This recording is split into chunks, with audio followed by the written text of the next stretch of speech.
Police recovered this doorbell camera footage from a suburban home in Ohio after a disturbing 911 call. The homeowner, Sarah Chen, had been living there peacefully for 3 years.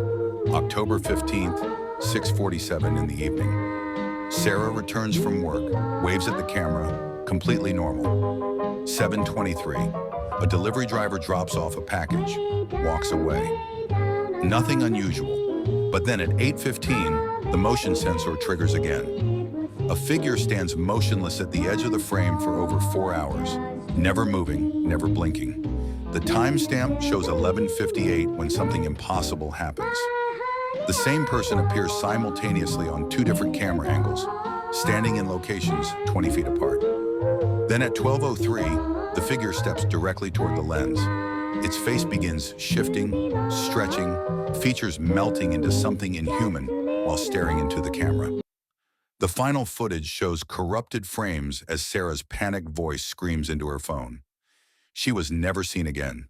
The figure vanished, but the cameras kept recording empty streets.